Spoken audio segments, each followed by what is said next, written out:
Fight club movie में जो Edward Norton का कैरेक्टर होता है वो अपनी ज़िंदगी से ज़रा भी खुश नहीं होता और वो अपनी लाइफ को चेंज तो करना चाहता है but he is just too much pussy for that.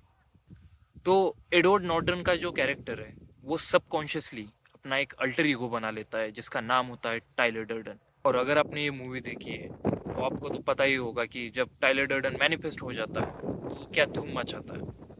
वो कैसे नैरेटर की पूरी ज़िंदगी बदल देता है, वो कैसे एडवर्ड नॉर्टन की पूरी ज़िंदगी बदल देता है। हालांकि टाइलर जो चीज़ें करता है वो एथिकली बहुत रॉन्ग चीज़ें थी बट सबकॉन्शियसली नैरेटर यानी कि एडवर्ड नॉर्टन का जो कैरेक्टर था वो चीज़ें करना चाहता था बट वो नहीं कर पा रहा था, इसलिए उसने टाइलर डर्डन को मैनिफेस्ट कर लिया।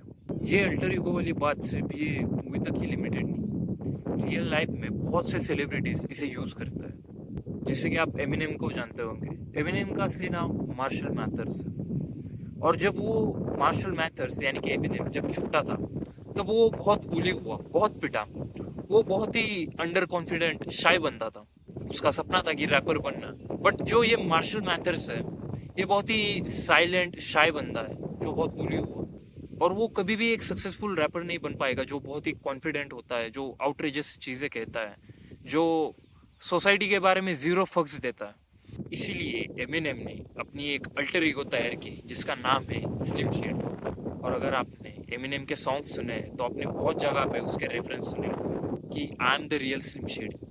इसी तरह से एक फेमस बास्केटबॉल प्लेयर थे कोबे ब्रायंट, वो जब भी कोर्ट पे जाते थे खेलने के लिए तो वो अपने आप को माम्बा कहने लगते थे, ब्लैक माम्बा।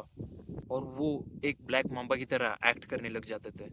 जैसे कि ब्लैक माम्बा बहुत एग्रेसिव होता है, कोल्ड होता है, वो अपने प्रे को कभी नहीं छोड़ता, उसी तरह से कोबे ब्रायंट भी कोर्ट पे जाते ही बहुत कोल्ड बन जाते थे। और असल लाइफ में, रियल लाइफ में कोबे ब्रायंट बहुत ही होलसम बंदा था। उनकी ऐसी होलसम पर्सनैलिटी थी और वो जानते थे कि ये पर्सनैलिटी कोर्ट पे जहाँ पे लिटरली वॉर चल रही है वहाँ पे वो नहीं टिक पाएगी, इसलिए कोर्ट पे जाते ही ब्लैक माम्बा बन जाता था। सेम चीज आप बैटमैन के साथ भी देख लो। ब्रूस वेन जो होता है वो मास्क पहनते ही टोटली डिफरेंट आदमी बन जाता है, वो बैटमैन बन जाता है। बैटमैन जो कि निडर है, करेजस है, वो किसी से नहीं डरता, वो किसी भी प्रेशर को हैंडल कर पाता है, unlike Bruce.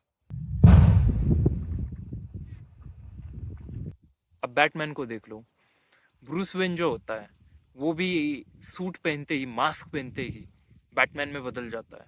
Totally two different personalities. Bruce Wayne एक मिलियनर प्ले बॉय होता है और बैटमैन एक विजिलेंटे होता है जो कि बहुत ही निडर होता है, वो किसी से नहीं डरता, करेजस होता है, चाहे उस पर कितना भी प्रेशर डाल दो वो प्रेशर में कभी भी ब्रेक नहीं होता।